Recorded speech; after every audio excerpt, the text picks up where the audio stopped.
Hi, I'm Greg Hunter. This is the weekly news wrap-up for Friday, November 14th, 2014, the WNW 166. And you know how I've been talking to you about how the Democratic Party lied as a party to get Obamacare passed? Now, that's something I don't take lightly. You may think, well, how do you know that? Well, now we have proof. It is official that Obamacare is a series of enormous lies. They crafted the lies, they put the lies in a bill, and all the Democrats voted for the lies.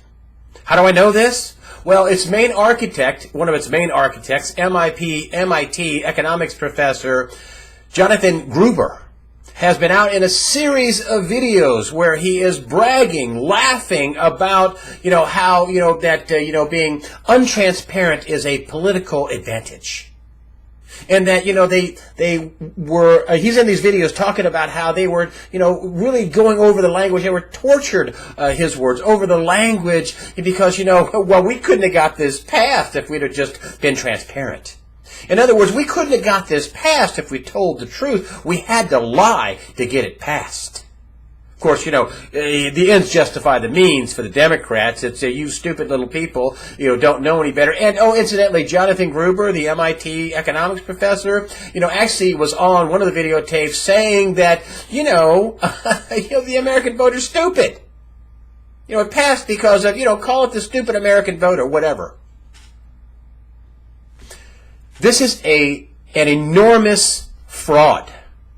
This was a fraud that their consultant, which they marched out, while this bill was being crafted as an unbiased academic, when indeed they were paying him hundreds of thousands of dollars to give them consultations.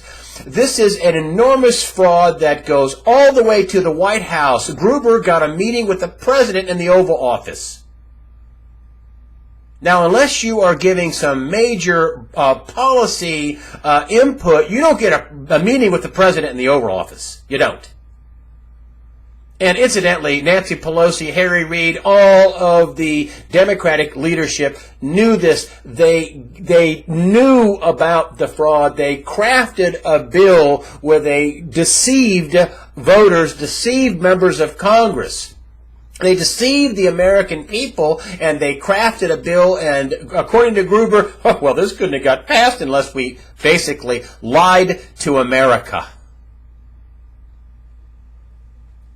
And did I tell you this is the biggest public policy fraud ever in American history? Oh, it's a fraud. It involves money. It involves increased premiums. It involves people losing their health care. It involves people losing their doctor. It involves big co-pays. It involves, as I said, giant increases for some people in premiums. Mine went up 60% since the law passed. This is an enormous fraud. It's unbelievable.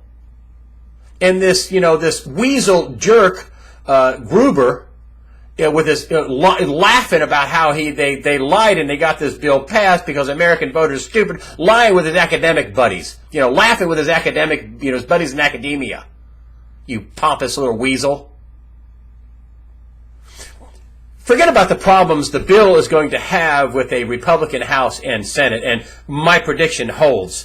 Democrats will vote against the president on multiple pieces of legislation, and on some legislation they put through, they will help the Republicans override a veto. Oh, you think they won't? Look what just happened in the last. This is a game changer.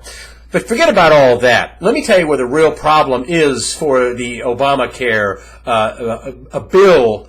Why it's going to probably die.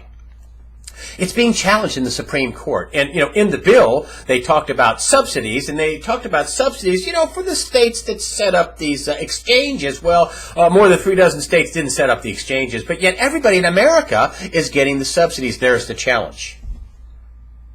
And can you imagine the Solicitor General for the Obama administration standing up and saying, well, we intended, for everybody to get these subsidies. I know it doesn't say it in the bill, but that was our intent. And could you imagine the other side stepping up and to the justices of the Supreme Court saying, no, justices. No, they intended to lie. They intended to craft a lie, and they intended to put the lie on the American people, and they voted for the lie. Their goal was to get this passed, and they lied to do it. They thought about the lie. This is why Nancy Pelosi, we have to vote to see what's in it, so famously, or I should say infamously said. Why? So she can have plausible deniability. You know she was involved in the meetings as Speaker of the House. You know Harry Reid was involved in the meetings as the Senate Majority Leader. You know, and it's been reported, that Gruber got a meeting in the Oval Office with the President of the United States. This is going to have a hard time standing up in the Supreme Court. I would stand up and say they didn't intend what they intended, Your Honors, they intended to lie. And their chief architect from MIT, this MIT economist, Jonathan Gruber, he basically, in a series of multiple videos, laid out the how and why the lie was perpetrated. That's going to be the real problem for Obamacare, because if they lose all these subsidies, you know, the free stuff, poof, be gone. Bill, over. Supreme Court rules in June of 2015. I can't see how it gets through the Supreme Court. I just can't. Maybe John Roberts will get a reprieve on Obamacare. Unbelievable, enormous, crafted fraud. The Middle East is a mess, and it's getting messier. Remember the White House telling us no boots on the ground? Ha! Another lie. Well, guess what? We got boots on the ground. We already said, 800 or 1,000 members of the military, and now another 1,500, another 3,000 boots on the ground. What's the plan in Iraq? Has anybody heard the president talk about a coherent plan as to what we're doing? Are we trying to stop ISIS from getting control of Baghdad? Are we trying to stop the Iranians from getting control of Baghdad? There is no coherent plan. We have the president writing, Iran, who's on the, the state sponsor of terrorism list for the State Department. Hey, can you help us out? Can you get, can you kill these ISIS people? Oh, well, wait, maybe that's going to be taken back now, because now ISIS has, the Islamic State, has teamed up with members of the Al-Qaeda in Syria. They're not going to war against each other anymore. They're going to get together, ISIS and Al-Qaeda, the Islamic State and Al-Qaeda, and they're going to go after Assad. Oh, wait a minute, hold on, stop the presses. You mean you're going to take out Assad, somebody that we want other people to do our dirty work to take him out? You mean you're going to take out Assad for us, Islamic State? Well, maybe we should rethink the bombing. Does that mean we're going to stop bombing the Islamic State? Because now they're going to team up with Al-Qaeda and they're going to kick Assad out? That's going to be a tall order with Russia and Iran back in the Assad regime. But is that what that means? What a convoluted, cockamamie Middle Eastern policy. And oh, it gets better. The Ayatollah came out this last week and, tweeted out his plan to, quote, eliminate, end quote, Israel. To eliminate Israel. Tweeted it out. Who says the supreme leaders, not, high tech. And maybe this is in response to Benjamin Netanyahu's words a little less than 2 weeks ago, saying that Iran is the biggest threat to the world, not the Islamic State. Of course, Netanyahu has said multiple times, he's worried about, Iran and a nuclear-armed Iran and terrorists getting nuclear weapons, nuclear material. That's what, not Netanyahu, that's his nightmare. And so he said that many times. But those aren't the words that you hear just before peace breaks out. And it gets better than that. You've heard about this violence erupting over the Al-Aqsa Mosque. It's the Temple Mount to the Jews. To the Muslims, it is the Al-Aqsa Mosque. That is the third holiest site in the Muslim religion. And, violence has broken out there. Israeli military has shut it down. Now the Palestinians, or at least some Palestinians, are taken to getting in their car and running down Israelis in the street and stabbing them. And now we have, and here's where it gets really weird and dangerous, Turkey saying it will do whatever it takes, something to that effect. It will protect Jerusalem. Oh, whoa! A NATO country, Turkey, is going to protect Jerusalem, another ally, Israel. It doesn't get any weirder than that. Or dangerous. And again, those aren't the words that break out just before peace happens. Speaking of more war, the ongoing war in Eastern Europe, Eastern Ukraine, I should say, it's also in Eastern Europe, is heating up with charges of military escalation on both sides. Now the UN is openly worrying about wider war in Ukraine. And this fear and this whole situation is basically rippling out across the world with the announcement by Russia that it will begin patrolling the Arctic Circle and places like the Gulf of Mexico with its strategic bombers, its nuclear-armed bombers. Now, they have done these kind of patrols in the past during the Cold War, but, they ran out of money. But they decided that, with all what's going on in the Middle East and especially Ukraine, with NATO and their war games up there, that they're going to be, tooling around the Arctic Circle and the Gulf of Mexico with nuclear-armed bombers.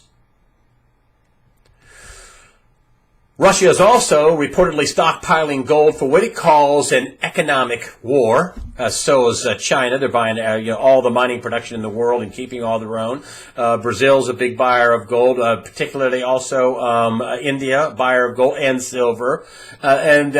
Keep in mind that we have a big G20 meeting coming up in Australia next week. And according to Bill Holter at Miles Franklin, who's been a guest on this show, the dollar's not going to do well. His words, it's going to be at least pushed into the back seat. That smacks of devaluation to me. I mean, the only reason why Americans are so stupid, they just hear this $18 trillion debt, and I don't owe any of that. Oh, yeah, you do. And the only way that this continues, this crazy amount of trillion-dollar deficits, I know, the Obama administration said the deficit was only $400,000 in 2014. No, not true. No, it's closer to $1 trillion cash deficit, and what we go on the hook for, according to John Williams, $6 trillion.